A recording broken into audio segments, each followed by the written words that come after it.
everyone, it's Hayes, and in today's video, finally, we are doing the commentary / analysis for episode 6 of Miraculous Ladybug season 6, Sleeping Syren. It is episode 6, right? I've already forgotten. I still haven't learned all the names and the numbers yet.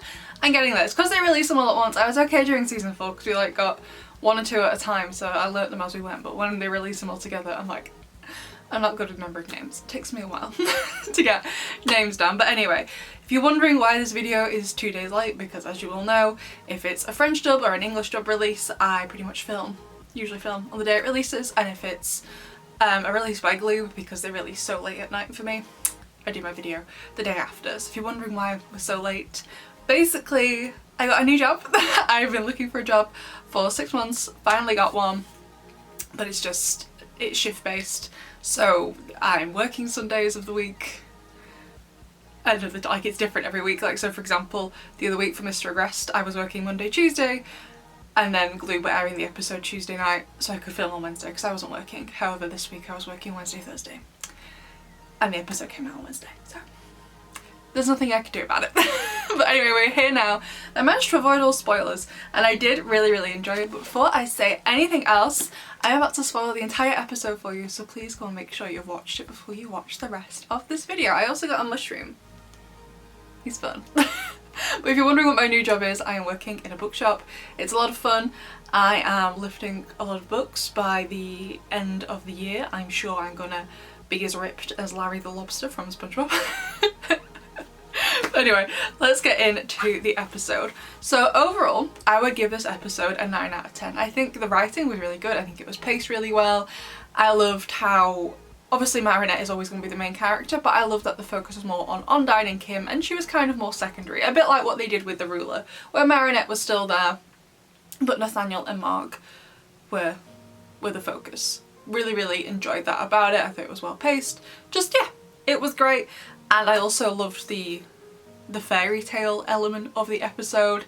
If you don't know, I am a sucker for retellings of fairy tales or stories that use a lot of fairy tale elements. I'm not really sure what it is about it that I like as in like why I like it. I just do. I always have done. I really like it. It's right up my street. It's my absolute jam. If you are looking for some book recommendations that I retell fairy tales, Cinder by Marissa Mayer, or the whole Lunar Chronicles series. Like the first one is Cinderella, the second one is Red Riding Hood. They're so good. I'd also recommend Hemlock and Silver by T. Kingfisher. That one's Snow White, but Snow White isn't the main character, but it's still really good. It's about poison. I would also recommend Uprooted by Naomi Novik. Excellent. That's kind of Beauty and the Beast vibes, and also not a fairy tale, it's Swan Lake, but with the way it's done, I would recommend A Treachery of Swans by A.B. Poronek? I think it's a Polish last name, so I'm not sure how to pronounce it, but that's like a sapphic retelling of Swan Lake. Excellent. So as you can tell, I really like this sort of stuff, and when we got those dual titles, Sleeping Syren for English and Princess Syren for the French, I was like, Sleeping Beauty, Little Mermaid vibes. That's obviously what they're going for. And I did really enjoy those parts of the episode, and even though it was a filler episode, there was no like overall plot progression, arguably, apart from what happened at the end, which we'll talk about when we get towards the end of the video. I thought it was really funny, but also at the same time really meaningful and heartfelt, so I really enjoyed it. The only thing I wasn't so keen on was basically, don't get me wrong, I love Undyne, like I've dressed up as Undyne. I've even got a shell necklace on. I love Undyne. However, particularly in the scene, like the last scene before she gets akumatized, when she's in like the locker room with Kim and they're doing the hand wrestling or whatever, arm wrestling, whatever it's called. I understand Kim have been manipulated. I get it. But if someone doesn't want to kiss you, whether that's because they have an actual, you know, reason based on fact that they don't want to kiss you, or because they've been manipulated, if he says no, I don't want to kiss you, then he doesn't want to kiss you. I get it can be hard to hear, especially like, so Syren happens in season 2, so they've been together, I would guesstimate 8-9 months by this point.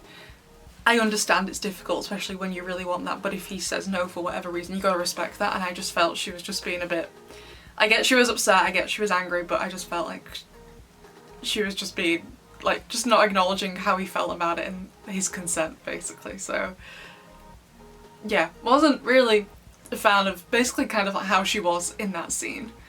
I felt maybe they could have perhaps showed her being upset, because you're allowed to be upset. I felt they could have showed her being upset without showing it in that particular way. I would maybe just had her, instead of being like, oh, if you don't, because like literally she says, if you don't kiss me now, I'm gonna do this thing. I can't remember what it was now. But like, yeah, I've just felt like it was just should have been like more like, could you give me a proper explanation as to why you won't kiss me or something? Just so she was less angry and less pushy about getting him to kiss her, because in that scene he quite obviously does not want to do it. So yeah, anyway, let's get into going through the episode scene by scene. So first of all, Kim's dads. Loved them. They are great. Honestly, I'm not really sure how you can get someone as gullible as Kim from those two men. Like, they seem, obviously it's the only scene we have of them, never seen them before, this is their first appearance in the show. They seemed absolutely lovely. Like, one of them called, I've already forgotten their names. One of them called Undyne, a little mermaid, as like a cute nickname. Adorable. I love them. Really liked them. And I am really relieved as well. So we got that trailer the other day where Undyne leads in to kiss Kim and he just like does the tweak on the nose. I'm glad it was just the got your nose game. I thought he'd actually hurt her. I was like, Kim, don't do it. But then we have the three bullies and I'm just like, so Ray, obviously, who we've seen before.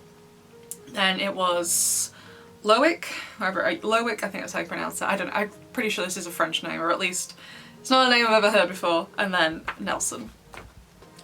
Get a hobby. I'll teach the three of you how to crochet if you want. Like, no. But then we go to the cafeteria scene. We have Alia and Nino, and I was like, okay, right, it's a bit obsessive. He's telling you what you have for breakfast. Like, I wouldn't really class that as a secret. Just like, we don't keep any secrets from each other. But I'm like, if I don't tell you what I took to work yesterday for my lunch, I don't really feel like that's me keeping a secret from you. It's just like, not necessary information. Like, what did I have for lunch? Does it matter? Like, I'll tell you if you want. But like, if you're interested, I had a sandwich with chicken, chorizo and spinach. It was absolutely lovely. But like, if I didn't tell you, I wouldn't really class that as me keeping a secret from you. Sorry, the cat's just come in and is demanding space. To be fair, I did move her so I could sit here to film. So I understand why she's upset. You're having a wash? On camera? I don't think you can see it properly, but she is having a wash. Anyway. So I was just like, if Nino didn't tell you what you have for breakfast, I really don't think that would be a secret, but okay, whatever, Alia. And then, okay, so Milene and Ivan, I thought it was so sweet that Milene is like, yeah, I don't really know much about like Ivan's family, but I'm sure he'll tell me in his own time. Obviously, we all know what happened in El Torre de Piedra. We don't know much about Ivan's mum just yet, but I don't know if like they're the same as dad, because it sounds like Ivan lives with his grandma, so perhaps his mum is similar to Ivan's dad, unsure. But then Felix and Kagami. They're not my favourite characters, but I thought it was super, super cute with the Astro Power Up seeing them kiss. I know it was just a sketch of it, I'd like to see it in the 3D, but I thought it was adorable, loved how they showed it. And then so obviously Undyne admits what's going on. And then Marinette's like, oh, this is how me and Adrian, well, I guess technically kissed for the first time. They've kissed before, but whatever. And so everyone's like, yeah, well, we don't have a plane. And I was just like, we could just like, you know, deport Kim, deport Undyne, deport someone maybe. You basically need to create some kind of emergency. I'm not saying one of you have to be evacuated from the country because of this, but create some kind of emergency, which obviously does happen in this episode when she gets akumatized. So then Loic shows Ray and Nelson the recording and Ray's like, I know what to do. It is the worst plan by far. Oh, he's an idiot. How on earth does he expect to succeed in bullying if he's doing stuff like this? I don't know. I don't know, but anyway, Undyne's poem was so, so sweet. I absolutely loved it. Honestly, to me, it read more as a story than a poem, which I guess poems technically are, but to me it was more like a little short story than it was a poem. But I thought it was so sweet, and I felt so bad for her saying like, oh, like she was saying like, I'm really tall, I'm not fair enough, my shoulders are too broad from swimming and stuff. Like, Undyne, you're gorgeous. I dressed up as you today. I love you. Don't. But then Kim just laughs at her. It was really hard to watch since like that's obviously like I felt that poem really addressed how she feels. And then we get to the cafeteria. First of all, Alia's sister is working in there by the looks of things. Okay. And then then Loic comes up, and this is the first time I properly get a look at him, and he has a mullet. Now I always say in my videos where we look at the outfits in Miraculous that fashion is subjective. Wear what you want as long as you feel comfortable in it. Just because I wouldn't necessarily wear it doesn't mean it's a bad outfit or that you shouldn't be allowed to wear it. I think as long as you're comfortable and you think you look good, wear whatever you like. However, he has a mullet, and mullets are one thing I am absolutely against. I do think it suits some people, but not Loic. As soon as I saw he had a mullet, because previously in the trailers and stuff I'd only seen him from the front, I didn't see the side, you can't really see a mullet from the front. And as soon as I saw he had a mullet, I was just like, no. Do not give him a redemption. He doesn't deserve it unless he gets a haircut. Maybe Ray would suit one, maybe some, don't never give one to Adrian, but maybe some of the other characters will, like, not Adrian. No. No. There are two things I can't abide by. That's mullets and double denim. Can't do it. Anyway, that conversation was hilarious. Like I said, like, obviously they were trying to hurt Undyne and Kim, but it was still a funny conversation where he's like, you can't be with Undyne anymore. He's like, yeah, but I am. I was like, no, you're not. I was like, but I am. Like, because Kim is just honestly an idiot most of the times, he was just like, yeah, I don't know what's going on here. Amazing. And then, okay, so we track Kagami's plan, and I like the idea. Okay, I've heard of this happening in Japan before with the, like, Pocky and stuff like that. Love it. Amazing. Great. However, you were just leaving them around, and then Kim was just eating them. It could have been anywhere, Kim. What if a dog, since there's animals all over the school now, a dog or a sheep or whatever, came up and licked them before you ate them? And you would just... Okay.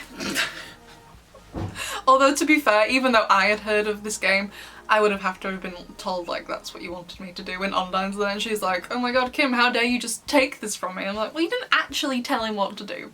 You would have had to have explained that to even me. I already knew what the game was, just like double check that's what you wanted to do, you know what I mean?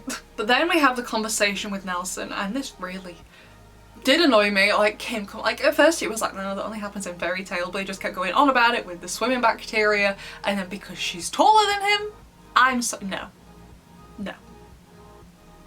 No, absolutely not. No. Like, I'm 5'8". No. Don't say this about tall girls. Okay, I was not even that tall. I know loads of girls who are taller than me. Like, absolutely not. However, again, like I said, we have the scene with the arm wrestling, and Undyne is basically demanding Kim kiss her. And as someone who has had that happen to me before, where, like, I remember once I was in college with one of my friends and he had feelings for me. I didn't return them, but we were still friends.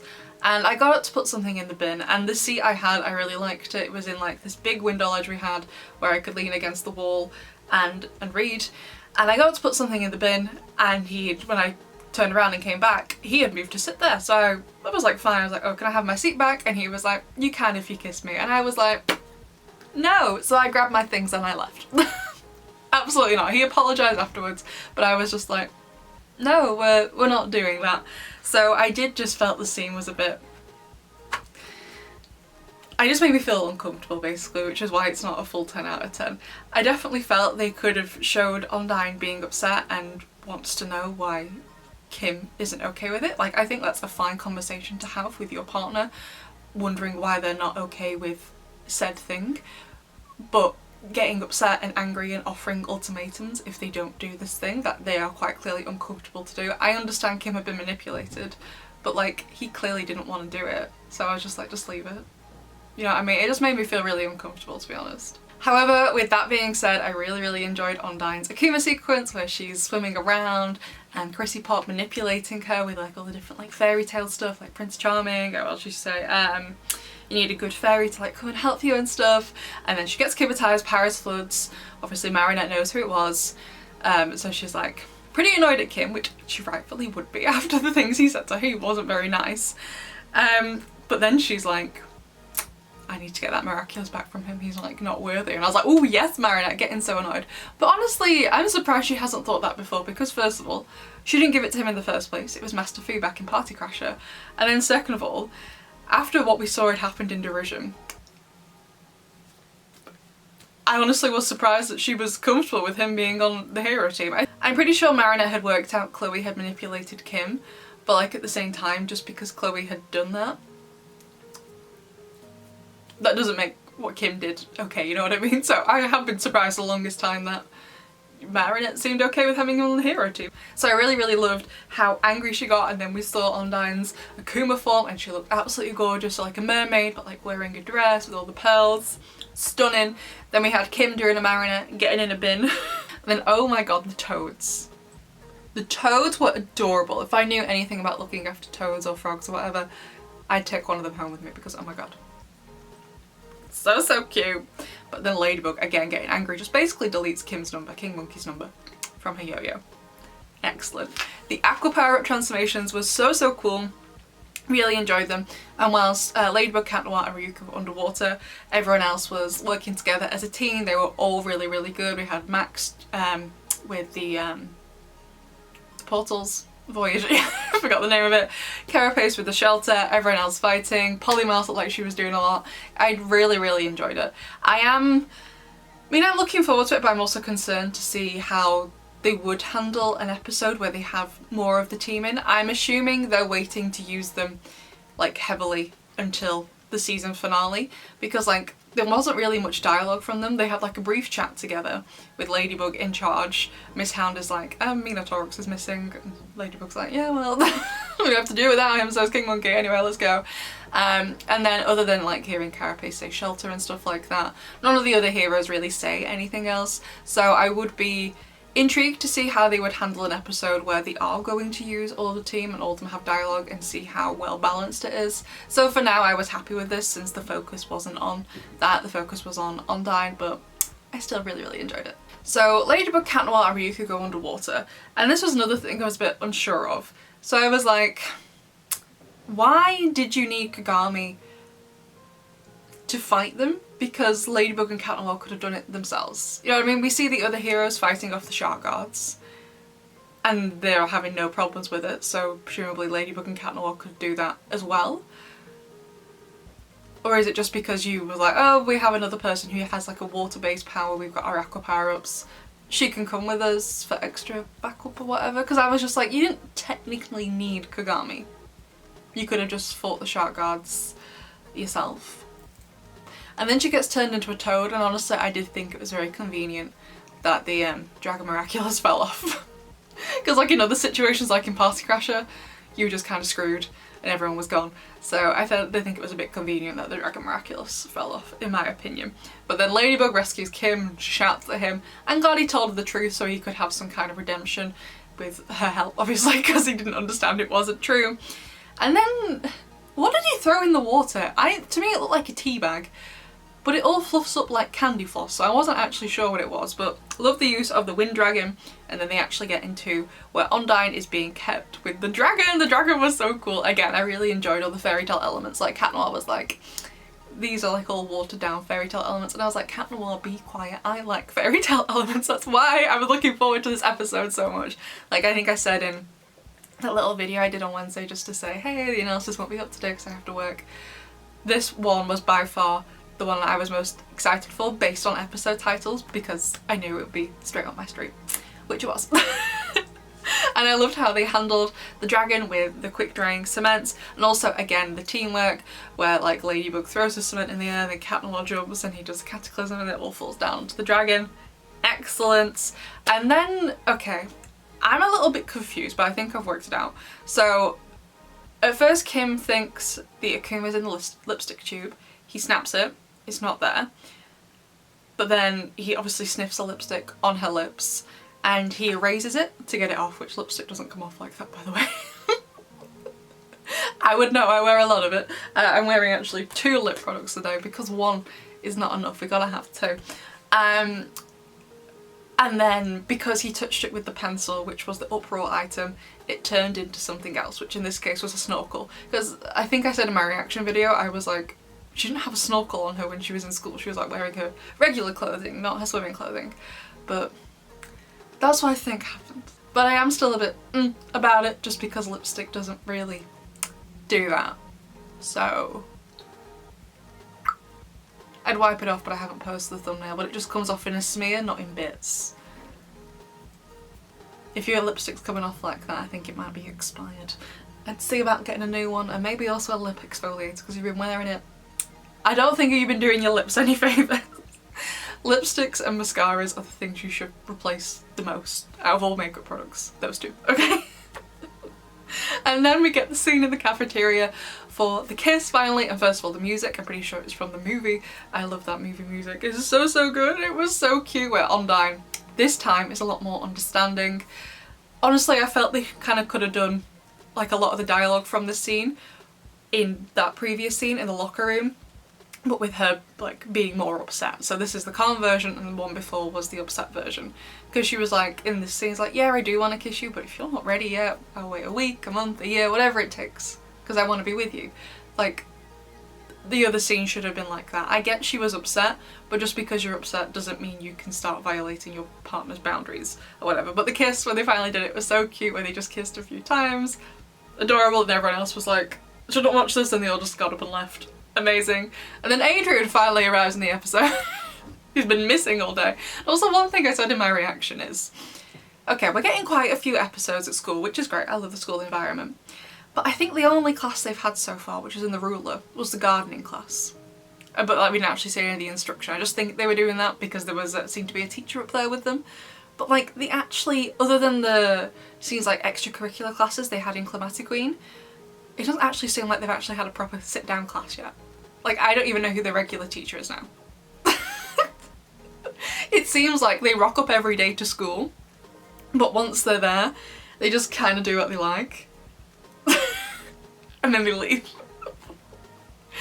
Very chill school. I know they changed everything in recreation, but I wasn't really sure what to expect. And it hasn't really been explained very well, so I don't know. And then so Adrian arrives, they do the little game together, and the end card was absolutely adorable, loved it so much. And then of course we got to talk about the ending. So in the video, was it the theory video? Yeah, the theory video I made about Sleeping Syren, I was like, this person is either Lila, akumatized, because they jumped so high I felt they could have had some kind of superpower, or I felt it was Puffer Jacket Boy, Loic. Obviously we know it's not Loic. And after what the person said, I don't think they are Lila either, because obviously what they did to Undyne and Kim contributed to Undyne getting akumatized, and that was another opportunity for Lila to get the Miraculous. So I don't think it was Lila, since she seemed annoyed with what they'd done in the episode. So I actually think it could be Zoe, and if not Zoe, just one of the other kids. Possibly with the Miraculous, and a bit like in Kura and Echo, they have forced the Miraculous to make them look different outfit, and they're kind of going out a bit like a vigilante. You know, so the Miraculous heroes, they only target Akuma villains. They don't target regular people. Like, they sometimes help other people, but we've never really seen them like fight like criminals. Like if someone was robbing a bank or about to kill someone or something. We've never really seen them do that before in the show. So I think it could be Zoe, who obviously we know her and Ray don't like each other. And she has become some sort of vigilante. So yes, she's also Vesperia, but she has like another identity on top of that, where she goes out and does her own thing. Obviously I know I don't have like any proof to back that up. Like, you could barely see them. All I know is they've got 2 eyes and legs. That's it really. You couldn't like work out who it was. However, I do stand by that they're not an adult. I said in my theory video that I don't think this is an adult. They look like they're a child, as in like one of the teenagers. So I'm pretty confident it's one of the kids, but which one, I'm not entirely sure, but I would put money on Zoe. So I know I don't have any other evidence to back that up other than the ending scene of Daddy Cop. That's the only evidence I have for it being Zoe. So I think they might be doing some vigilante stuff to try and get that to stop. But anyway, overall 9 out of 10. So it's not a full 10 out of 10 for Undyne's writing being a little bit in that scene with Kim in the locker room, and also for the Dragon Miraculous very conveniently falling off Kagami when she gets turned into a toad. But overall, I mean, it's still a 9 out of 10. I still really enjoyed it. There wasn't much overall plot progression, again, apart from that ending scene, which I'm assuming is going to play out into more. But for a filler episode, I thought it was really good. Look, I don't mind filler episodes as long as they're good, as long as they're fun, you know. I have no problem with a filler episode, as long as it's good. I don't care. And MVP, I think I'm gonna have to give it to Kim rather than Undyne, because I just felt like he really came through in the end and redeemed himself. Don't get me wrong, in the lead up to this episode I was slightly annoyed with him with how he seemed to be treating Undyne, but I really felt like he redeemed himself by the end of the episode. So if you don't mind, that's all I have to say about the episode. But I just want to quickly talk a bit more about video scheduling going forward. So my regular content should be Monday and Thursday. Obviously, if spoilers happen, that won't happen. As far as episodes go, if I am not working on the day an episode is coming out, I will do my usual analysis on that day. However, sometimes I don't get to pick my shifts. If I'm working when an episode comes out, there's literally nothing I can do about it. So I will put up a community post to let you know. I know not everyone looks at the community posts, which is totally fine. You don't have to, but if you're wondering where the analysis is and I haven't uploaded, I would just double check the community post. If I'm going to be uploading something that day for the episode, I won't say anything. But if I am unable to due to work, then I will pop it in there. I hope that's okay with everyone going forward. So I am really enjoying my new job though, so it took ages to get, but finally here. But anyway, besties, of course I love to know what you thought of this episode, what you liked about it, if you disliked anything. I haven't been on Twitter in like 2 days, so I don't even know what the general reception is for the episode. I usually take a look before I sit down to film, but I've got a lot to do, so I didn't have time to have a look through. But anyway, I love to know what you think, and if you're going to write me a long essay, that's fine, just please put some paragraphs in it so I can read it a bit easier because I've got bad eyesight. But anyway, I love to know what you think of this episode, and I will see you in the next one. Bye!